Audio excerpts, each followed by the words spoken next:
Alright, so before this one starts, I just want to real quick go ahead and say thank you to everybody who has gone out of their way and helped me in any way, shape, or form throughout this entire process, from the GA, learning, turboing the car, and just everything up until now.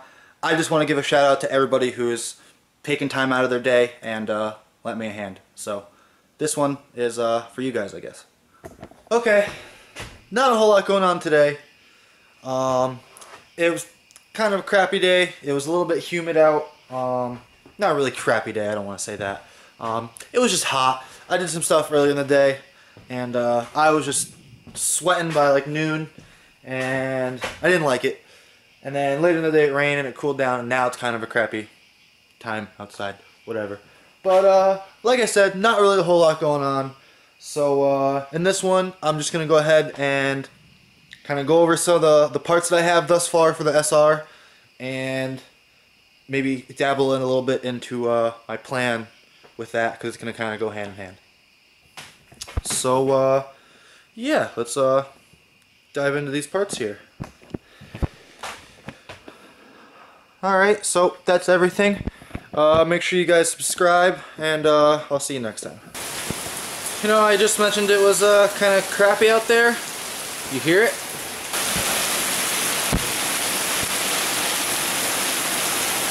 I don't know if this will really be able to tell how hard it's raining.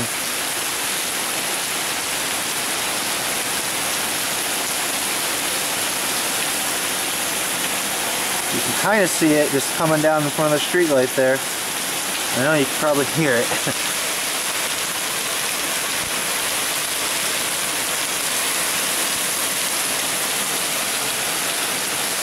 Yeah, it's pretty crappy out there.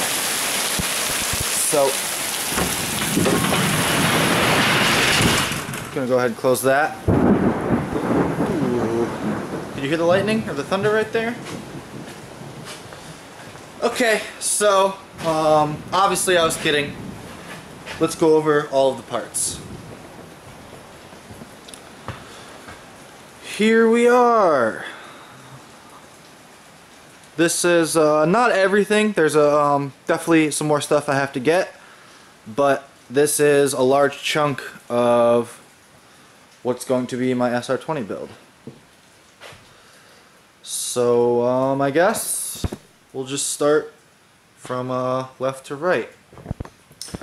This is the gasket kit I'm going to be using. It's Kinetic, and yeah.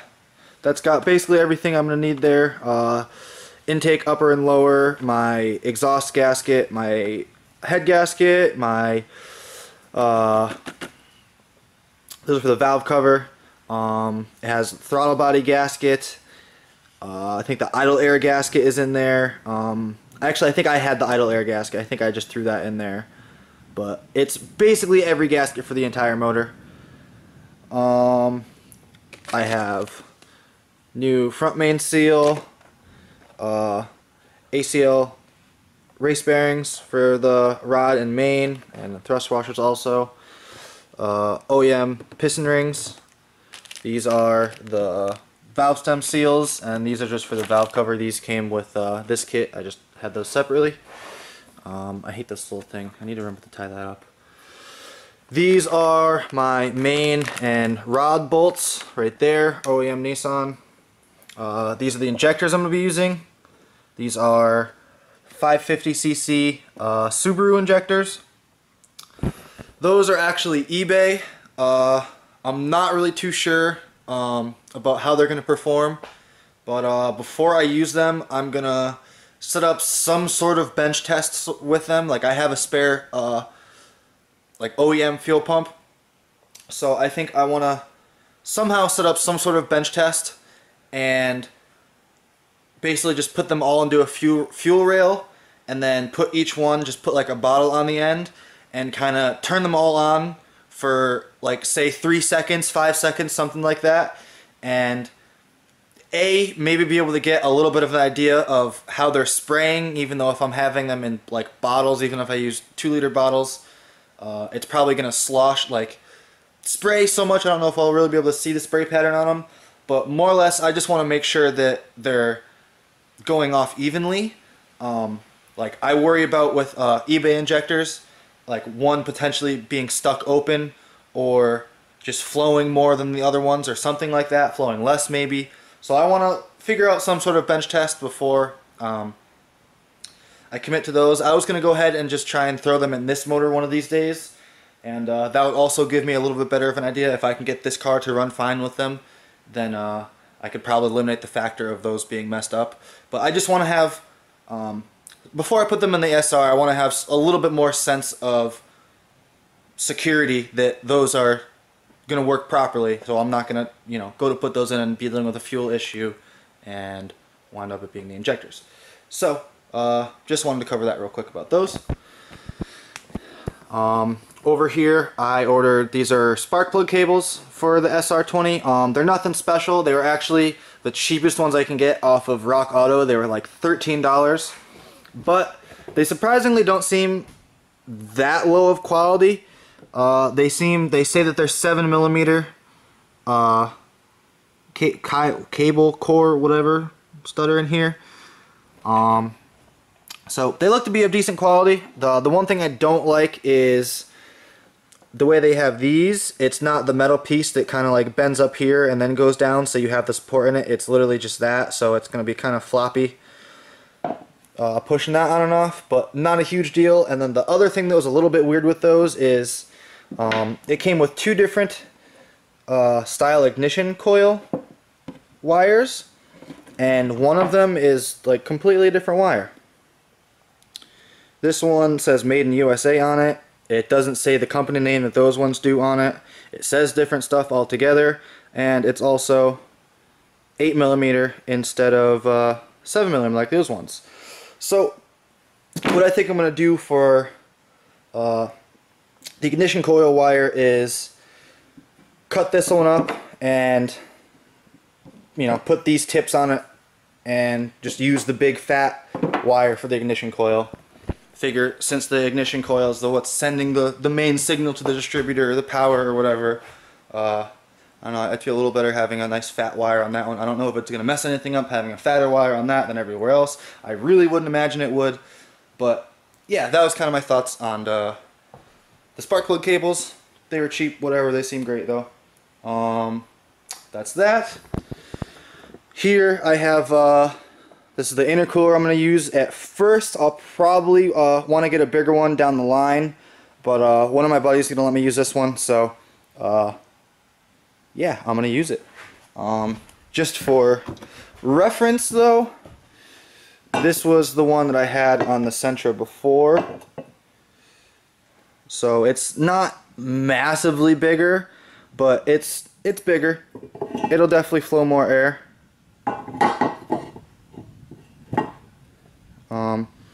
I'd say the core is not quite twice as big, but it's almost twice as big of a core, so it'll be better than this little guy for sure. And then this isn't the turbo I'm going to use, because this turbo is actually blown, messed up. I don't know. You can see the blades have made contact with the housing, and the exhaust housing is even worse. I think I've shown this in a video before, but that's not the turbo I'm going to be using. Just for aesthetics and for the video, I figured it'd be cool to throw it out there, and then I can also talk about what turbo I do plan on getting. I'm really not sure on what turbo I want to get yet. I'm thinking something T3 flanged, so that it's a bigger flange than the T25. Like on this, that's T28 here, it's got the, I don't want to say tiny, but I don't know, it's not the biggest flange for airflow there. So I think I want to go with something with a T3 flange, and so that's why I'm thinking of like a T3, T4 turbo. They're cheap, you can find them everywhere, and I know I could get like an eBay one, and get like not one of like the $100 eBay ones, but get one that's like, you know, a few $100, and like not really have to worry about it crapping out on me for 100 miles or whatever. But at the same time, when that time comes, that's going to be like one of the last things I buy for the car is going to be like the turbo. I want to get the motor in the car and get the the transmission set up and all that stuff beforehand.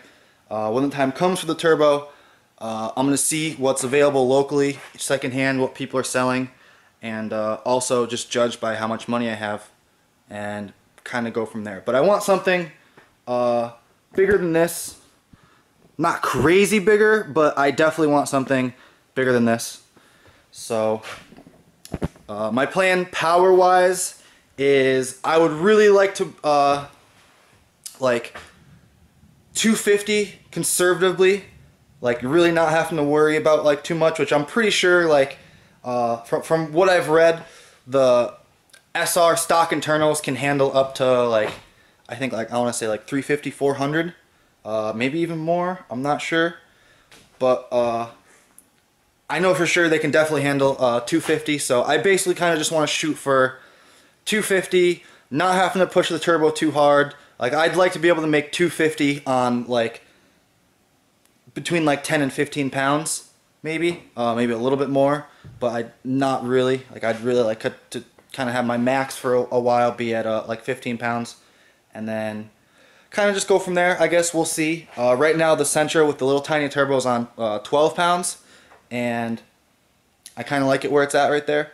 But with a bigger motor, a different setup, a bigger turbo, like everything's going to be completely different on the next setup, so it's going to be really hard to say. But I know that this motor right now is probably, I'm estimating anywhere between 150 to like 170, 80 wheel. Like when it was at its prime. So if I could make even 220 wheel with the SR, feeling like a potential 70 more wheel horsepower is gonna feel like a monster. So 250 would be great. 220 is I'll be ecstatic if I could make 220. And also these are all just like theoretical butt dyno numbers. I don't really see myself getting on an actual dyno, and well, I might once I have it running good. I know there's places around here that'll do like they have like dyno days. You give them like $75 or something like that, and they'll pull your car on the dyno and do like 3 runs or something like that, just so you can get an idea. But I'm not gonna have it dyno tuned for a while until I like really have some money into the setup, and I really want to make sure that it's making as much as humanly possible. So that'll be down the line. For a while, I'm just gonna kind of mess around with it myself and just make it run healthy. And I'm gonna assume from what I've read with the parts I'm gonna be using, I should be able to make my theoretical power numbers like 220 to 250 fairly safely. So yeah. Also, I didn't really mention it, but at this point, it's going to be assumed by any of my followers here. I'm going to be using the Mott's daughter board and using Niztune to tune it. So that's, I guess, going to kind of be it for this one. I didn't really have a whole lot to do, and I've been trying to keep on a daily upload streak during the week here, so wanted to make sure I uploaded something tomorrow. So that's gonna do it for this one. Make sure you guys stay tuned, and I don't know, maybe I'll do something interesting in the next one, but we'll see. I don't really know what's gonna go on, but I'll see you guys later.